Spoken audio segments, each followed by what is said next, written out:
Halo semua, kembali lagi dengan saya Calvin. Kali ini saya akan membahas tentang kualifikasi Piala Dunia zona Asia yang baru berjalan kemarin, tengah pekan kemarin.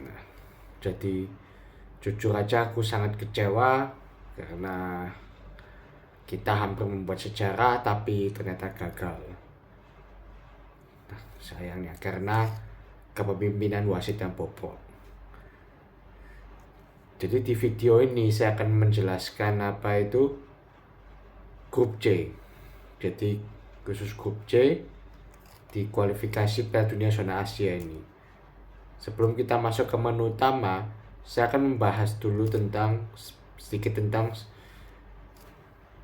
pertandingan yang lain di grup C, yaitu pertama Australia lawan Cina. Australia sekarang itu ya dengan pelatih baru. Sebelumnya pelatihnya Graham Arnold dipecat, sekarang diganti Tony Popovic. Australia bermain formasi 3-4-2-1, sedangkan Cina bermain formasi 4-4-2. Yang uniknya di Australia adalah kipernya dicadangkan. Jadi kiper utama cadangan Matthew Ryan dicadangkan, diganti sama Gauji. Aku nggak tahu keputusan dibalik pelatih ini apa. Karena aku sih waktu lihat di apa itu pas lawan Indonesia, Matthew Ryan tampil cukup bagus. Jadi aku nggak tahu kenapa dicadangkan. Cina bermain dengan formasi 4-4-2. Kipernya dan Wang sekaligus kaptennya tim. Aku baru tahu ada pemain Cina namanya Fernandinho. Ini naturalisasi paling. Soalnya Fernandinho yang aku tahu itu Fernandinho yang di Man City dulu. Katanya ada lagi yang namanya Fernandinho. Australia tidak memulai ini dengan bagus karena di menit 20 mereka kebobolan lewat golnya Xie Weneng. Aku nggak tahu bacanya benar atau enggak. Di menit 20. Dan itu adalah sebuah counter cepat dari Cina. Jadi Cina di awal mengejutkan Australia dulu. Tapi Australia bisa menyamakan kedudukan lewat golnya Lewis Miller di menit 45+2. Di babak kedua baru Australia bisa bounce back. Mereka cetak 2 gol lewat Craig Goodwin di menit 53 sama Nishan Velupillai di menit 90+2. Kita statistiknya ya, shotnya 19-7, tembakannya shot on target 4-1, possession 73% banding 27%, passingnya 703 banding 263, dan akurasi passing 86% banding 83%. Jadi kalau kita statistik harusnya Australia yang menang, tapi aku kaget juga. Cina ini satu shot satu gol. Jadi aku mikir Australia ini ke depannya mainkan Matthew Ryan aja. Dia kan juga berstatus kapten Australia atau sebenarnya. Makanya aku bingung kenapa dia dicadangkan gitu loh. Gak jelas emang nih, tapi ya syukurnya menang. Mereka kembali ke jalur kemenangan lah akhirnya Australia setelah 3 laga. Kita ke pertandingan kedua sebelum kita masuki menu utama nanti. Kedua yaitu Saudi Arabia lawan Jepang. Ini juga cukup seru karena ini dua yang tanda kutip difavoritkan lolos, karena Australia kan di awal-awal kan sempat tersendat, jadi yang difavoritkan lolos dua ini dan mereka saling bertemu sekarang. Saudi Arabia masih lolos ke Piala Dunia. Saudi Arabia bermain dengan formasi 4-3-3, ya pemain yang ada yang aku kenal. Jepang bermain dengan formasi 3-4-2-1. Shion Suzuki masih di kiper utama, kemudian Kaoru Mitoma pemain Brighton, Wataru Endo pemain Liverpool, Daisen Kamada ini Celtic kalau nggak salah, Crystal Palace. Ada Minamino pemain Monaco, kemudian ada banyak pemain Eropa. Ada Ritsu Doan itu pemain Freiburg dari Bundesliga. Ayaso Ueda dari Feyenoord. Kita cek ya siapa aja yang main di luar. Kebanyakan kelihatannya main di luar ya, di Eropa. Soalnya aku lihat ini nggak ada yang dari apa itu liga lokal Jepang. Jadi banyak pemain abroad juga kayak timnas kita sekarang. Ada yang main di Sporting Lisbon. Habis itu ini bahkan kalau kita lihat ini semuanya main di luar. Jadi dia main di Mönchengladbach. Ya satu tim ini semua main di luar. Jadi kualitas Eropa. Oh, bahkan Sion Suzuki sekarang main di Parma. Gak terasa ya. Pantesan dipasang terus. Pada waktu di Piala Asia blunder terus ini Sion Suzuki. Yang modelnya mirip Onana. Jepang menunjukkan dominasinya di pertandingan ini ya. Mereka di pandai papan sudah lewat Daichi Kamada. Saudi sempat dapat peluang tapi ingat mereka efektivitasnya kurang. Babak kedua sama, Saudi dapat beberapa peluang tapi gagal. Mancini sudah mulai stres. Jepang lebih dominan dan Jepang akan cetak gol kedua lewat Koki Ogawa di menit 81 sekaligus ini menyelesaikan pertandingan. Kita statistiknya, tembakan 13/7, shots on target 2/3, possession 57% banding 43%, passingnya 596 banding 452 dan akurasi passingnya 86% banding 82%.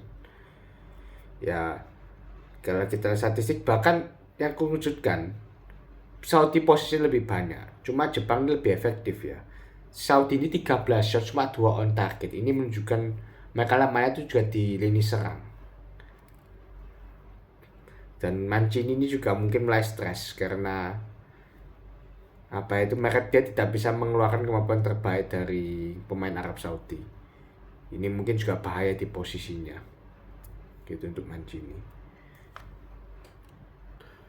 Oke, sekarang kita ke menu utama, yaitu Indonesia lawan Bahrain, lawan negara korup satu ini. Nah, Indonesia lagi dalam tren bagus ya, karena di 2 laga awal mereka bisa mengimbangi 2 favorit yang lolos Piala Dunia, yaitu Saudi Arabia sama Australia. Jadi Indonesia berada dalam tren bagus. Mereka sekarang kan lawan Bahrain yang sebelumnya sempat dihajar 5-0 sama Jepang. Tapi kita kalau dari rekor pertemuan dengan Bahrain kita kurang bagus ya. Karena dari 12 tahun lalu terakhir kita ketemu kita dibanding 10-0. Tapi ya memang zaman dulu itu pemain lokal ya dualisme kompetisi, kalau nggak salah ada juga suap gitu. Karena waktu itu Bahrain pas 2012 9 gol terus, jadi ya dikasih tanda kutip sama Indonesia, dikasih kado, disuap lah pemain Indonesia.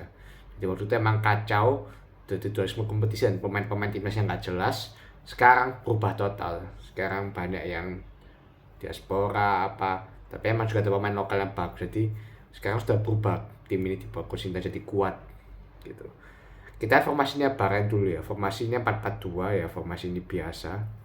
Kemudian kita lihat formasi Indonesia 5-4-1. Martin Paes sebagai kiper, 5 back di belakang ada Calvin Verdong, Jay Itzes, Jordi Amat, Mas Hilgers yang baru dinaturalisasi gabung di tim langsung jadi starter. Kemudian ada Sandy Walsh, 5 back di belakang.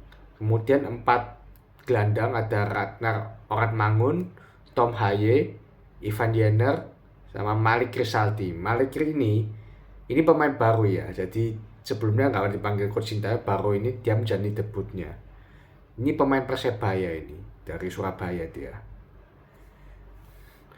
Kemudian di depan ujung tombak ada Rafael Struijk yang lagi mencari gol pertamanya bersama timnas senior. Kalau kita lihat dari komposisi ini, 10-nya pemain diaspora, 1-nya pemain liga. Pertama saya pikir 11-nya pemain diaspora semua, ternyata enggak. Ternyata Coach Sintayong masih mau memberi kesempatan kepada pemain Liga 1. Ini menunjukkan mungkin Coach Sintayong mau bilang ke haters timnas itu, kalau kamu perform di Liga 1, Liga Indonesia, kalian bisa masuk timnas juga jadi starter. Mungkin Coach Sintayong ngomong gitu ya. Para politik juga sudah setuju juga dengan pandangan itu. Yang aku kaget cuma Jordi Amat kenapa dimainin ya. Ini padahal pemain ini istilahnya berapa pertandingan terakhir kurang bagus mainnya, kurang klop lah istilah dengan sistemnya Coach Sintayong. Mungkin karena pengalaman ya. Yang aku kaget adalah Jay Ises masih di kapten, Ya sih memang leadershipnya dia bagus, cuma aku kaget karena usianya masih terlalu muda dan dia itu baru join timnas, jadi ya tapi ya mungkin kalau lihat dari sifatnya memang lah ya, cuma aku kaget aja, menurutku sih masih terlalu muda. Kalau mungkin harus jadi pelatih timnas ya aku pilih yang lebih senior, mungkin kayak Tom Haye atau Sandy Walsh, ya gitulah, yang lebih tua lah. Atau mungkin ya kalau pengalaman ya Jordi Amat gitu. Tapi ya sudah, itu keputusan pelatih. Ya Bahrain ini ya dari awal tuh mendominasi ya, memang di babak pertama mendominasi. Kita hampir gak dapat peluang di babak pertama. Dan Bahrain cetak gol dulu lewat Muhammad Marun di menit 15. Gak ada yang menyangka itu free kick bisa gol. Aku pertama pikir pas aku lihat itu ndak gol, jadi kena tiang. Ternyata habis kena tiang ke belakang garis gawang. Jadi kalau orang bilang itu knuckle shot. Jadi bahkan Martin Paes pun nggak bergerak sama sekali. Jadi gila itu golnya, harus diakui itu gol yang bagus. Tapi bangkeknya Bahrain ini ya sialan emang Bahrain ini. Setelah gol tersebut entah kenapa pada jadi lemah. Jadi disentuh dikit guling-guling, diving apa nggak jelas. Kayak bikin jengkel gitu loh. Kayak bikin emosi pemain timnas rese emang. Beda kalau timnas Indonesia kan waktu itu kan sempat Malik itu bertabrakan sama pemain Bahrain. Dia dioperasi, keluar darah, dioperasi. Dia masih semangat bermain, ya gampang jatuh. Beda sama pemain bangke ini Bahrain ini emang. Aduh. Dan Bahrain dominasi ya di babak pertama emang berapa kan bahkan dapat 10 shots atau apa, tapi syukurnya efektivitas mereka nggak bagus. Kita keunggulannya itu satu, efektif, dan aku nggak menyangka juga kita satu shot literally di babak pertama, satu shot satu gol. Kita punya satu peluang dan satu gol lewat Ragnar Orad-Mangun di menit 45+3. Walaupun kita ngobral satu gol ya, itu pun set piece, tapi lini belakang kita layak diapresiasi lah. Karena si siapa itu ya Mesir Chris main cukup tenang, cukup bagus. JIC juga cukup bagus. Yang titik lemahnya mungkin Jordi Amat, karena Jordi Amat itu berapa kali dieksploitasi sama Bahrain. Di babak kedua Jordi Amat diganti Rizky Ridho, ini tengah jadi lebih solid juga.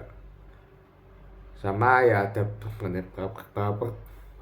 beberapa pergantian juga ya. Siapa lagi yang diganti? Malik diganti sama Marcelino. Kemudian ada juga Sandy Walsh diganti sama siapa kita lupa. Oh, Eliano Rangers ya. Kita cek dulu. Pergantiannya siapa aja nih di sini. Karena aku nggak hafal. Ya Malik ganti Marcelino, Eliano Rangers ganti Sandy Walsh. Kemudian ada juga Tom Haye ganti Nathan Choaon, Rafa Astra ganti Witan Sulaiman. Jadi total ada 2, 4, 5 harus ya. Oh Rafa Astra ya. Oh Strike sama Witan oke. Tom Haye sama Nathan. Malik sama Marcelino, Jordi Amat itu pas 5. Sandy Walsh, Eliano Rangers. Di babak kedua kebalikan ya, jadi kita lebih dominan lah. Mungkin gol pertama itu pengaruh besar bagi Indonesia karena babak kedua Indonesia lebih percaya diri, kalau nggak salah ganti taktikal juga, jadi lebih bisa menyerang lah, lebih bisa membuat peluang apa. Bahkan kita dapat peluang, cuma ya kita bisa dapat peluang juga, dan akhirnya kita bisa maksimalkan lewat gol indahnya Rafa Strike di menit 74. Ini gol yang betul-betul diperlukan oleh Rafa Strike ya. Jadi ini yang dinanti-nantikan, akhirnya dicetak gol, golnya bagus lagi, kipernya nggak bisa apa-apa, nggak bisa gerak, kipernya Bahrain. Dan ini gol yang bagus, kita comeback 2-1 lawan Bahrain. Padahal ya gila, kita nggak nyangka juga kita bisa comeback lawan Bahrain 2-1. Nah, oke, di apa itu? Nah, pakainya Bahrain ini ya setelah kebobolan 2 gol, badannya mulai kuat, jadi gak jatuh-jatuh lagi, jadi mulai semangat mainnya. Emang kampret ini Bahrain ini kebanyakan diving. Dan wasitnya ini juga bangke juga. Jadi pas timnas Indonesia dilanggar atau apa, dibiarin sama wasit. Nggak di itu. Kalau penalti, kalau pelanggaran apa nggak dicek VAR apa gitu kalau Indonesia. Tapi kalau Bahrain pelanggaran dicek VAR apa. Kemudian penalti apa, emang Timur Tengah ini parah memang. Habis itu kan masuk perpanjangan waktu kan plus 6 awalnya. Oke, 90 sampai 96 Bahrain tidak mampu cetak gol. Bahkan sempat ada satu momen free kick itu dia di posisi yang bagus. Tapi temboknya Indonesia ini kuat ya, jadi melenceng ke kiri tembakannya. Sampai plus 6 Indonesia bisa bertahan. Tapi situasi mencurigakan ketika mulai plus 7 itu belum dihentikan permainannya. Tak pikir sialan ini kok belum diberhenti nih. Plus 7 Indonesia masih bisa bertahan. Aku sampai bilang kayak, ayo hentikan pertandingan ini. Tapi gak berhenti, tetap plus 8. Sampai tak pikir ini kapan ini berhentinya. Ternyata habis itu Bahrain cetak gol lewat corner. Yang gol cetak gol sama kayak yang gol pertama, yaitu Muhammad Marun juga. Itu kontroversial sih, katanya offside, itu ada pemain Bahrain yang offside. Aku nggak tahu Marun terus yang lain yang offside. Tapi ya kita kecolongan juga lewat gol itu apa. Karena itu ya penjagaannya kurang juga. Tapi ya yang disayangkan adalah ini seakan-akan wasitnya nunggu Bahrain cetak gol dulu baru ditiup ya. Dan betulan terjadi setelah gol tersebut kan kick off, langsung ditiup peluitnya. Wah, marah langsung. Tengkar itu langsung apa. Bahkan sampai Pak Sumarji itu kartu merah juga. Karena tengkar apa gitu, sampai pemainnya protes apa, kayak mesti merasa dicurangin. Ya, emang dicurangi sih, emang dirampok sih. 90 plus 6 jadi 99, 100 menit loh. Gimana itu ceritanya? 100 menit, gila memang. Padahal aslinya plus 6 jadi plus 10. Memang gila ini. Wasitnya apa, itu pas fix dibayar sama petinggi Bahrain itu yang di VIP. Ini emang tim, nggak tahu, tim guling-guling FC, Mafia FC, Dark Arts FC, apalagi Rampok FC. Emang ini tim yang menggalakkan segala cara, emang mafia ini emang. Emang dan ditunggu sama AFC ya, karena aku juga barusan tahu juga ternyata presidennya itu orang Bahrain ya. Jadi kalau kita proses ke AFC ya percuma juga, nggak bakal ditanggepin pasti. Kita statistiknya ya, shotnya 21-5. Gila, 21-5 jauh. Tapi ada tapinya, shot on target 24-5 bahkan. Shot on targetnya yang mengagetkan, 5 sama 5. Jadi Indonesia dapat 5 shot, 5-5-nya on target. Ini bagus sih jujur aja. Ini improve bagi strikernya Indonesia. 5-5-nya on target, efektif, bahkan cetak 2 gol. Posisinya 57%, 43% ya, Bahrain lebih unggul. Passing 39 banding 322 dan akurasi passing 78% menuju 1%. Ini jujur gua pertandingan diulang sih atau apa. Karena kita harusnya menang ini, kita hampir aja menciptakan sejarah ini, tapi dirampok sama si Bahrain. Kampret ini gara-gara wasitnya tolol ini. Aduh, jujur aku kecewa sih, aku sempat bisa tidur juga karena timnas gagal menang. Padahal kita hampir balas dendam Bahrain, tapi kita cuma dapat seri. Sayangnya gara-gara ya ini sepak bola mafia itu, AFC juga mafia memang. Inilah kenapa sepak bola Indonesia susah maju ya, banyak mafianya gini, nggak sportif. Terutama Timur Tengah yang banyak duitnya. Mereka mungkin punya banyak duit tapi mereka nggak punya kelas kayak Indonesia. Itulah Timur Tengah. Itu sedih sih. Ya pasti semua penggemar sepak bola Indonesia juga sedih. Ya aku mengerti juga. Semoga nanti kita lawan Cina bisa membalaskan kekalahan inilah. Maksudnya bisa menang lawan Cina lah setidaknya. Biar dibeli pola gitu. Kita coba lihat grup gitu ya apa, tabel grup C. Ya pertama Jepang gila, sapu bersih 9 poin. Bukan cuma sapu bersih, Makanya saya 14 gol kan, tidak kebobolan sama sekali, gila nggak? Tidak kebobolan, pertahanannya kokoh, serangannya bagus. Aku nggak lihat gimana kita bisa ngalahin Jepang sih, maksudnya jujur aja. Jepang ini lagi dalam top-topnya perform. Australia satu menang, satu seri, satu kalah.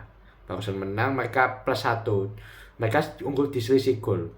Plus satu 4 poin, tiga perhatikan di Saudi Arabia sama-sama 4 poin tapi sisi golnya minus satu. Jadi peringkat 3, peringkat 4 Bahrain yang sepak bola mafia itu 4 poin juga tapi minus 4. Kemudian Indonesia, ya ini Indonesia harusnya kedua ini. Kalau nggak ada, kalau Bahrain kampret ini nggak itu. Kita 3 kali seri, 3 poin. Kita pot 6 loh by the way. Kita pot 6 dan kita belum menang kalah. Itu hebat sih. Jujur aja ini pencapaian luar biasa bagi timnas. Aku nggak menyangka timnas kita sekarang bisa ngimbangi kayak tim kayak Australia, Saudi, Bahrain. Itu aku nggak menyangka sih jujur aja. Ini perkembangan pesat. Dulu kita bahkan lawan tim Asia Tenggara aja kalah gitu. Tapi sekarang kita bisa gitu. Asia ini Coach Sintayong yang melakukan perjalanan luar biasa. Ya mungkin aku cuma Coach Sintayong ya pilih kaptennya, dia sebenarnya terlalu muda ya. Kalau aku sih prefer kapten senior. Tapi ya yang lain bagus Coach Sintayong. Yang peringkat 6 ada Cina, 3 kali kalah. Mereka cuma cetak 2 gol, kebobolan 12 gol. Selisih golnya minus 10, poinnya 0. Ya Cina ini favorit tersingkir sih. Cina hampir 90% atau mungkin 99% peringkat 6. Karena ini parah nih Cina ini, betul-betul hancur. Jadi ya untuk Bahrain ya kita nantikan di GPK. Kita akan balas nanti di GPK timnas kita. Semoga timnas kita menang nanti kalau lawan Bahrain lagi di GPK. Gitu. Jangan main-main sama penggemar Indonesia, oke? Aku cuma bingung ya. Kok berani ya Bahrain ini main kayak gitu? Maksudnya main menghalalkan segala cara lah gitu. Padahal AFC ini, Asian Cup ini ya disiarkan kalau nggak salah di 48 negara. Jadi sekarang media kayak media Belanda, media apa, media internasional lain, bahkan sampai 4 yang kalau di Instagram itu ada apa itu, apa namanya lagi, pengguna Instagram terkenal namanya 433 itu ya internasional lah istilahnya, punya jutaan followers apa, itu juga bahas itu kena kayak ada yang aneh nih, apa ini 90 plus ini dari 99 sampai dikritik loh, memalukan memang. Bahrain ya itu aja sih dari saya, terima kasih sudah menonton.